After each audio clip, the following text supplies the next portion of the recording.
আমাদের প্রাণের রাসূলুল্লাহ সাল্লাল্লাহু আলাইহি সাল্লামের দাদা আব্দুল মুত্তালিব সবাই জানে, তাকে আল্লাহ রাব্বুল আলামিন হাবিব নামে মুহাম্মদ আহমদ প্রশংসিত, অধিক প্রশংসিত। সেই প্রাণপ্রিয় রাসূলের জীবনী যারা পড়ে নাই তাদের চাইতে হতভাগা কেউ নাই। আল্লাহ নবী সাল্লাল্লাহু আলাইহি সাল্লামের দাদা যান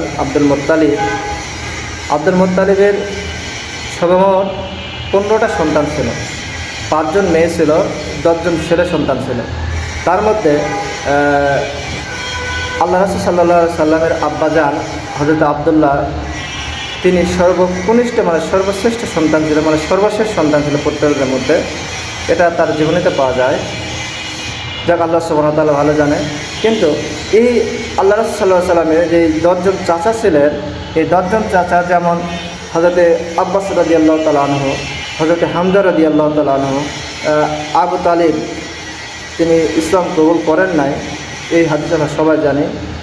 আল্লাহ সুবহানাহু ওয়া তাআলা যদি তাকে মাফ করে, কারণ তিনি রসুলকে এত মহব্বত, এত ভালোবাসা করেছেন। ইনশাআল্লাহ সেই বিষয়ে সত্য জ্ঞানের উপর আলোচনা করব। অবশ্যই আল্লাহ সুবহানাহু ওয়া তাআলা প্রাণের রসুলের মায়া অবশ্যই তাকে মাফ করতে পারেন, কারণ আল্লাহ রাব্বুল আলামিন তো দয়াবান। যে আর বুকে আমার প্রাণের রসুল, যেই বুকে আমার প্রাণের রসুল ঘুমিয়েছেন মাথা দিয়ে, সেই বুকটাকে আল্লাহ সুবহানাহু ওয়া তাআলা আগুতে পুরাতে পারেন না। যাক, ইনশাআল্লাহ হযরত আবু তালেবের ব্যাপারে আলাপ আলোচনা করা হবে।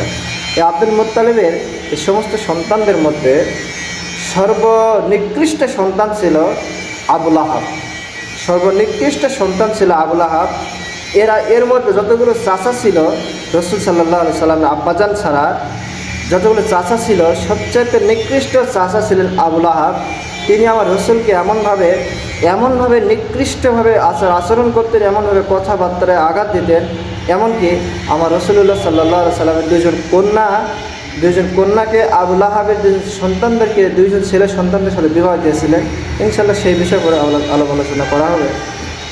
যাই হোক, আল্লাহ সুবহানাহু ওয়া তাআলা রাসূল সাল্লাল্লাহু আলাইহি সাল্লামের যে 10 জন চাচা ছিলেন, 5 জন ফুফু ছিলেন, সমস্তদেরকে আল্লাহ সুবহানাহু ওয়া তাআলা রাসূল, আমাদের প্রাণের রাসূল সম্মান করতেন। বিশেষ করে সবচেয়ে ইবনে আব্বাসকে রাসূল সাল্লাল্লাহু আলাইহি সাল্লাম এত সম্মান করতেন যা ভাষায় প্রকাশ করা যেত না। সুবহানাল্লাহ। আসসালামু আলাইকুম ওয়া রাহমাতুল্লাহি ওয়া বারাকাতুহু।